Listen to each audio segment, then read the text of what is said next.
دستور مدد يا رجال مدد سلطان الأولياء دستور مدد يا سيد مدد مدد أهل الله في البلاد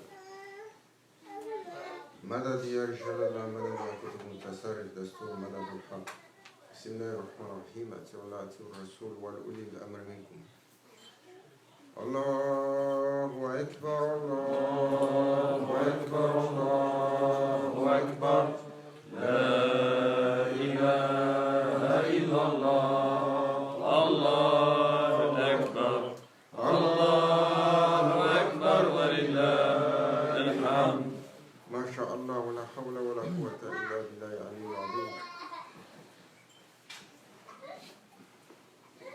Louange à Allah Azza wa Jal qui nous a accordé cette assemblée d'être réunis ensemble sur la fin de ce temps de Eid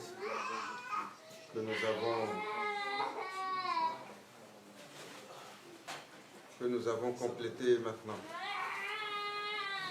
et que nous avons partagé ce moment particulier pour la félicitation de nos Hujjaj qui ont terminé l'invitation de leur Seigneur, le Baytullah, la procédure de Hajj, et pour lesquels nous disons Hajj Mabrour, que leur pèlerinage soit accepté, que leur chemin de retour soit fait en lumière et en sécurité pour qu'ils retournent sains et saufs, illuminés dans leur famille. Inch'Allah, que la bénédiction de ce temps soit accordée sur tous ceux qui n'ont pas pu le faire, que nous partagions les bienfaits de cela. Et toute la Ummah, Hadrat Rasoul, Abdal Salatu wa Salam, et toute la création. Et nous donnons également félicitations à Sayyidina Cheikh Mahmed et sa famille et tous nos compagnons de tariqa qui ont fini et sont en train de compléter, Inch'Allah, sur cette journée-là, cet événement sublime dans la vie d'un serviteur. Sublime parce qu'il est une invitation du Seigneur des mondes comme celui qui allait à sa rencontre.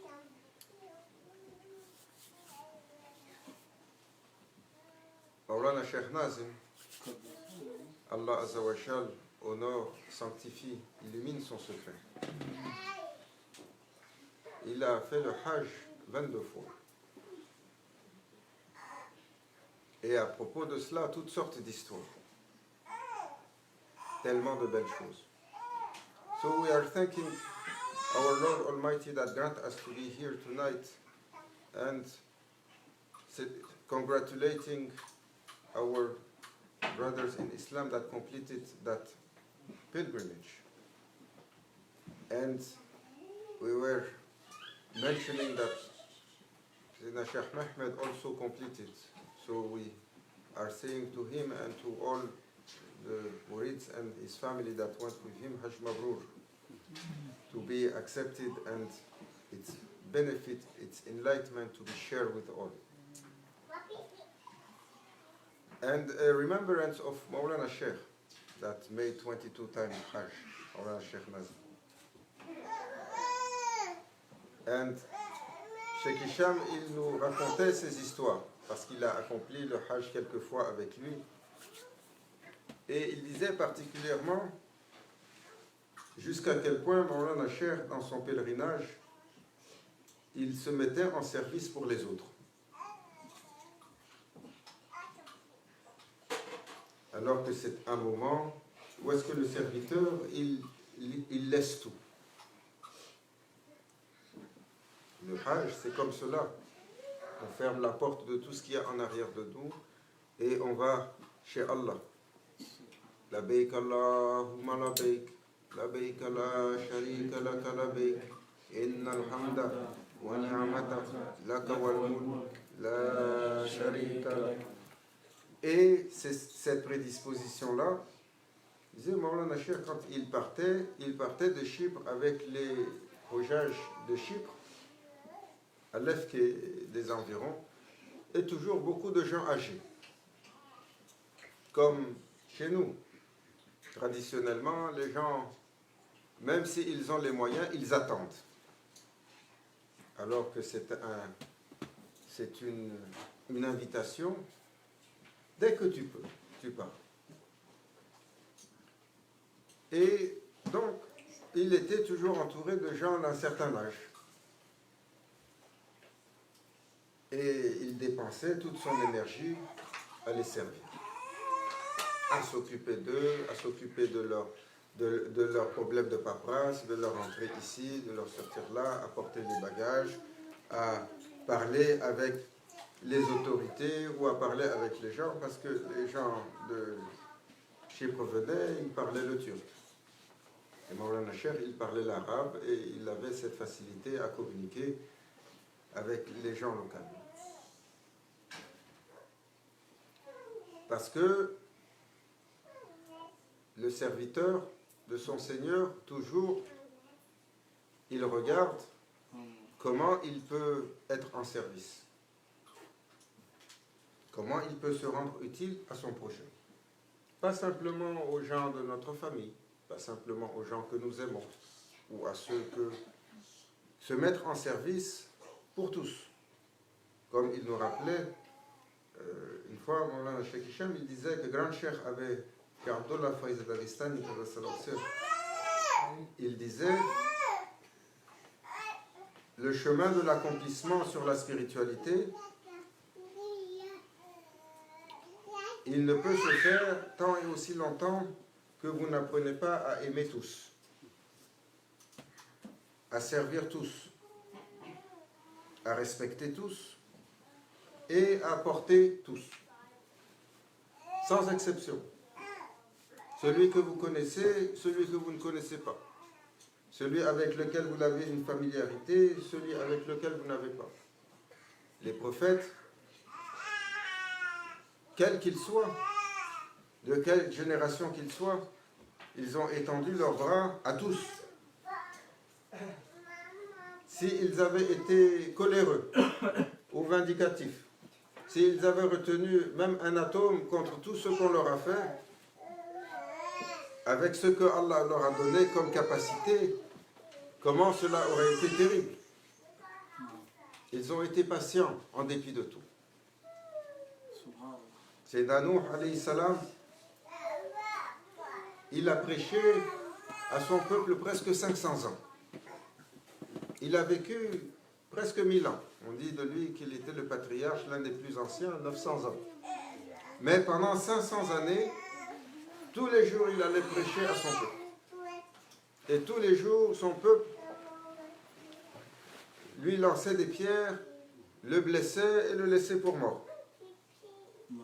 La nuit, Sayyidina Jibril, il venait pour le guérir et Bismillah, retourne, essaye encore. Subhanallah. Sayyidina Moussa alayhi salam, 40 années, il est rentré chez Pharaon. 40 années, le même traitement. Moïse, que la paix soit sur lui. Le Pharaon s'assurait de l'humilier et de le faire jeter dehors. Mais il ne pouvait pas attenter à sa vie parce qu'ils avaient partagé la fraternité à un moment donné. Sous la sagesse d'Allah Azzawajal, comment il avait arrangé ce scénario. Et par la suite, tous les prophètes, jamais ils n'ont demandé quoi que ce soit. Ils ont pardonné. Ils ont pardonné à ceux qu'ils ont connus, à ceux qu'ils n'ont pas connus. Le prophète sallallahu alayhi wa sallam, à son pire ennemi, Abu Jahl, alors qu'il était en train de mourir, il est venu pour essayer de le sauver.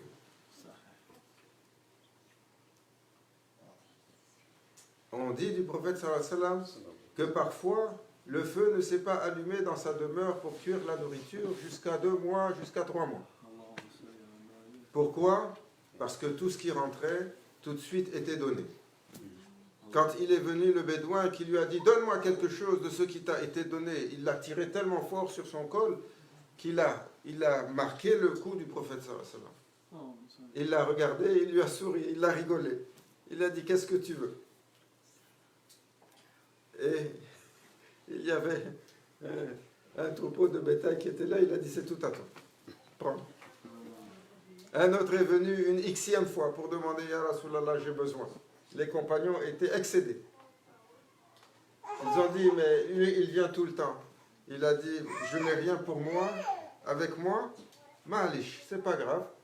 Va chez le commerçant à côté, demande ce que tu veux et dis que c'est moi qui vais régler la note. » Alors qu'il n'avait rien, le prophète sallallahu alayhi wa sallam lui-même, jusqu'à ce qu'il quitte ce monde, tellement il a donné tout ce qu'il avait, on dit que lorsqu'il partait, sa cotte, sa maille de guerre, vous savez, la cotte en maille de fer qu'il portait quand il allait au combat était déposée chez un commerçant en dépôt de garantie parce qu'il avait besoin de 15 kilos d'orge.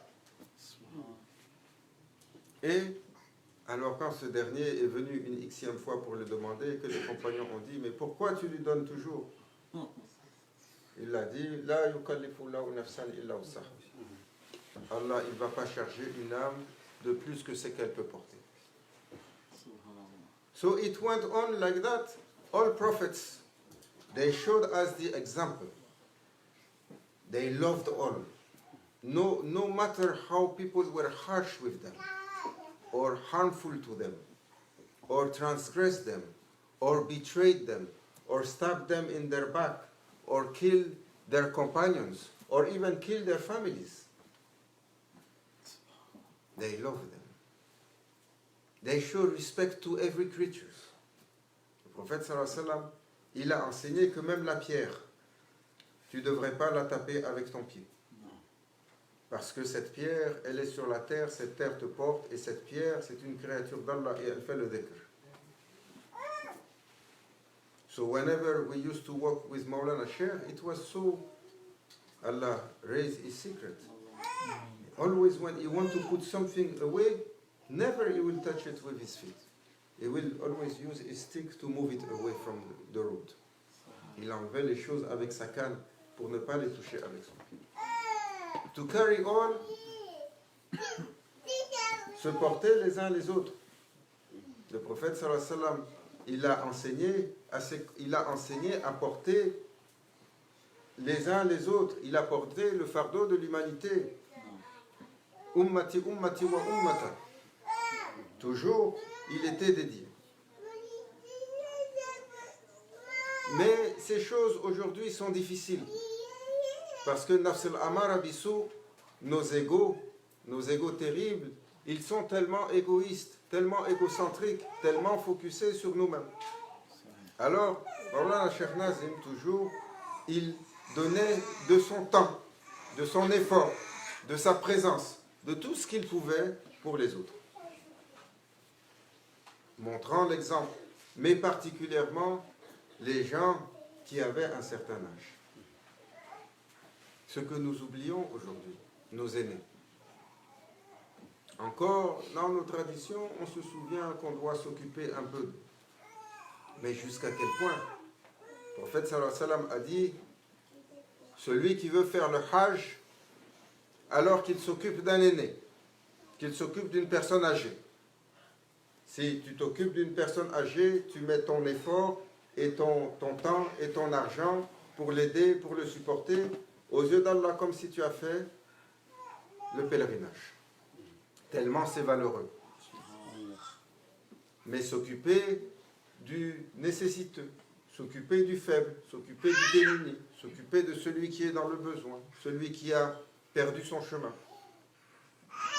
S'occuper de tous ceux et celles, quand Abdallah salatu wa salam, sur les événements terribles qu'il y avait à la Mecque, tellement d'oppression sur les compagnons, il a envoyé une caravane de ses compagnons en exil chez le Négus d'Éthiopie.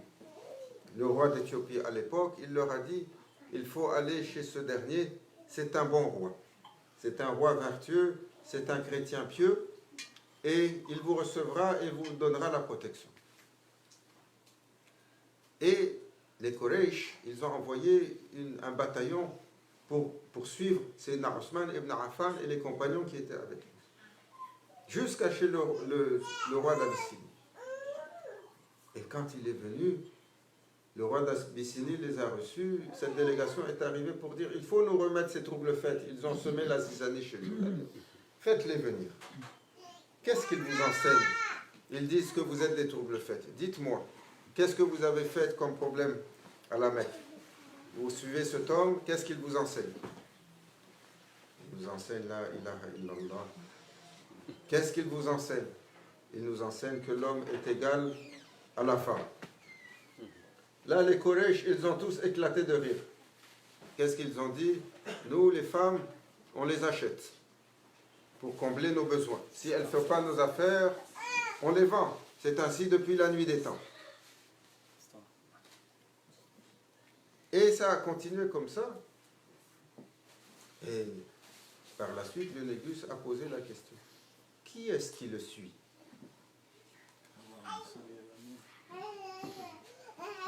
Ils ont répondu, ce sont les faibles, les pauvres, les enfants, les femmes, tous les démunis qui le suivent. Et qu'est-ce qu'il a dit? Il a dit véritablement, c'est un homme d'Allah. Véritablement, c'est un homme d'Allah. Et ces visiteurs ont le gîte chez moi. Vous ne pouvez pas les toucher. Ça, c'était le Négus. Et le roi de Byzance, la même chose. Héraclius. Quand la délégation de Sahaba radiallahu anhu est venue le voir, il les a questionnés. Et par la suite, il les a laissés partir des salam pour dire, j'ai reçu le message du prophète sallallahu alayhi wa sallam qui me demande de le suivre, j'enverrai ma réponse. Il avait cette marque de respect pour toute chose. Même l'animal, il le traitait avec douceur. Et il le traitait avec tellement de douceur que les animaux le pleuraient. Même la matière le pleurait. Si ce n'est pas le même bar, quand ils ont voulu le changer, il s'est mis à pleurer. Parce que il y avait la rampe sur laquelle le prophète sallallahu alayhi wa sallam, il se tenait. Quand ils ont voulu changer ça pour quelque chose de plus neuf, le bois a pleuré. Parce qu'il n'allait plus avoir cette douceur de pouvoir toucher la main du prophète afdalu salatu wa salam.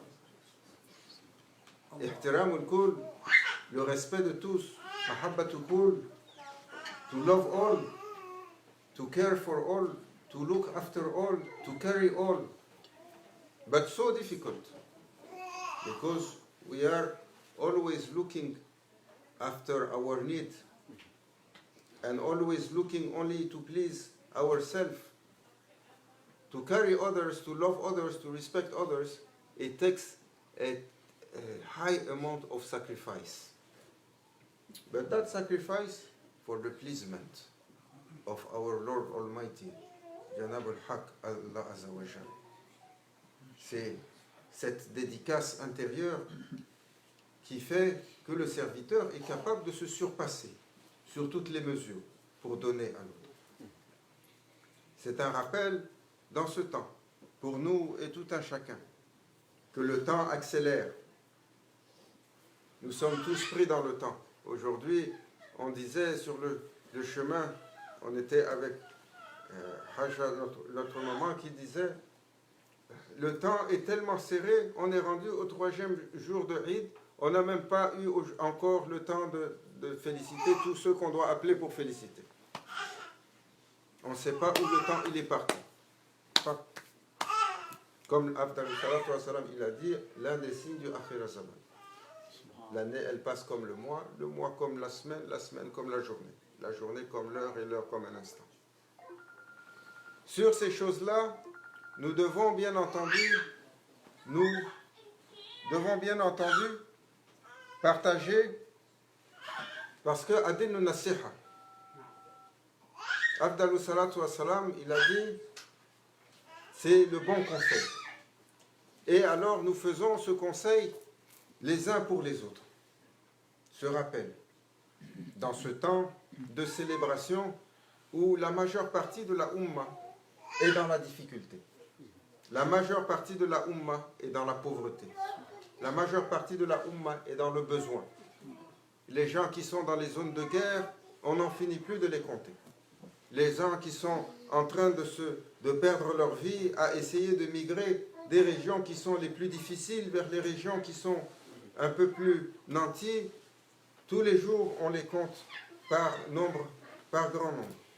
Mais l'aridité intérieure de la taqwa, l'aridité intérieure du iman, l'aridité intérieure, cette désolation qui est terrible sur les humains aujourd'hui, qui fait que rien ne donne plus de goût et de satisfaction aux croyants ou aux serviteurs. Même s'il a bu quelque chose, il n'a pas, si c'est savoureux, il ne perçoit pas cette saveur. S'il a eu un moment de bonheur, à peine il est terminé, qu'il retombe dans la grisaille. S'il a eu un repas qui autrefois le comblait, aujourd'hui tellement de préoccupations dans sa tête, al-afiya, ce bien-être, cette sérénité profonde, ce bien-être qui accordait cette sérénité, elle disparaît de chez les humains. Alors nous devons nous rappeler de cela. Cette Ummah a grandement besoin les uns des autres d'unification, de prière les uns pour les autres. Cette Ummah a grandement besoin que nous veillions les uns sur les autres et que nous ayons de bonnes intentions les uns sur les autres. Comme on nous rappelait tout à l'heure, une sœur qui a parlé, Afdalul jihad, kalimatul haq inda sultanul jahar. Le prophète sallallahu alayhi wa sallam, il a dit, le meilleur des djihad, la parole de vérité dans la cour du tyran. Si on ne peut pas faire l'action, il faut la parole. Si on ne peut pas faire la parole, il faut au moins faire le doigt. Il faut faire l'invocation. Il faut prier. Moins que cela, sallallahu alayhi wa sallam, il a dit, le prophète sallallahu alayhi wa sallam, il a dit, vous ne faites pas partie de nous. C'est-à-dire la communauté de ceux qui croient. Moins que celui qui a au moins l'intention et la prière pour le bien des autres, alors cela veut dire qu'il est dépourvu de iman, de foi. Qu'Allah nous protège les cœurs, qu'il nous fasse être toujours dans l'attention les uns pour les autres, de donner de notre temps, de notre effort, de notre bien-être, sans attente de retour. Sans attente de retour. Parce que souvent, aujourd'hui, les gens attendent d'avoir une gratitude, ou d'avoir une félicitation, ou d'avoir quelque chose en retour. Si ce n'est pas là, on va entendre cette plainte. Ah, mais j'ai fait ça pour lui, il n'a pas retourné. Ah, mais j'ai fait tout cela, mais aujourd'hui, il n'y a pas ceci ou il n'y a pas cela. Non. Fisabilillah. Les choses, le serviteur, il les fait pour le plaisir de son Seigneur. Il donne pour le plaisir de son Seigneur. Il dépense de son temps, de son effort pour le plaisir de son Seigneur. Toujours, comme Maulana Cheikh, il nous a montré cet exemple. Combien de témoignages? Maulana Cheikh Nazim, 90 ans. 90 ans. Sa maison, il y avait toujours 30, 40 personnes autour de lui. Et il était debout jusqu'à 1h du matin pour recevoir les gens, les raccompagner à la porte. À 90 ans. Il n'avait plus d'espace privé. Combien d'années Maulana Cheikh, il a été sur le voyage. La moitié de l'année, il n'était pas chez lui. Quand il était chez lui, il dormait parfois sur le canapé dans le corridor. Quand il mangeait à sa table, tout le monde, ils avaient l'impression que c'était l'abondance et ils ne voyaient pas Maulana Cheikh qui mangeait le pain sec ou celui sur lequel il y a un peu de bleu pour pouvoir donner aux invités plus. Combien de biens sont rentrés chez lui et sont ressortis? Pour ceux qui ont témoigné, étaient présents. Parce que dans les années où Maulana Cheikh il recevait à Chypre, tous les jours, les voitures faisaient l'aller-retour sur Larnaca, Girne, Erjan, surtout toutes les villes qui amenaient les avions ou les bateaux, pour amener les disciples, pour amener les mourides, pour amener les visiteurs. Ça arrivait, ça partait, ça arrivait, ça partait. Si vous étiez là-bas une semaine, vous rencontriez les gens du monde entier. Et jamais il a été demandé dans la Zawiya un penny à quelqu'un. Toujours ouverte pour le plaisir d'Allah. Les gens reçus, toujours les gens reçus. Je me souviens, quand Maulana Cheikh il nous a reçus, il était plus dans la condition de... Parfois, il tombait malade, il envoyait Cheikh Mehmed ou Cheikh Bahauddin, qui venaient recevoir ces garçons, qui venaient recevoir les gens personnellement. Et quand tu étais assis avec lui, il te donnait tellement d'attention, Allahu Akbar, comme on a décrit pour le prophète sallallahu alayhi wa sallam. C'est ce qui était décrit de lui, de tous les gens qu'il a rencontrés, tous les interlocuteurs. Il a donné tellement d'attention à celui qu'il parlait que par Allah, les gens pensaient qu'ils étaient les plus importants au monde pour le prophète sallallahu alayhi wa sallam. Comment ça a frappé notre mère, Saïdatul Khajidatul Kubra. C'est comme ça, alors qu'elle avait reçu toutes les avances de tous les dignitaires et tous les gens riches et de tous les puissants de la Mecque. Quand est venue cette proposition qui avait touché son cœur et qu'elle avait pressenti dans un songe, dans un rêve qu'elle avait fait, elle a fait venir le prophète sallallahu alayhi wa sallam qui à l'époque était relativement jeune. Il était dans la aux alentours de 25. Et ils avaient échangé. Elle avait fait venir, elle avait une servante qui était un peu basanée, mais qui était d'une beauté indescriptible. Elle faisait tourner la tête de tous ceux qui la voyaient. Et elle l'avait fait venir et elle lui avait dit mets tel vêtement qui va te mettre tellement en valeur. Et comme tous les gens qui étaient venus, ils étaient subjugués par cette beauté qui les hypnotisait. Et elle les faisait passer les uns après les autres. Et quand le prophète sallallahu alayhi wa sallam était rentré, il avait gardé le regard sur elle dans la conversation sans rien voir autour.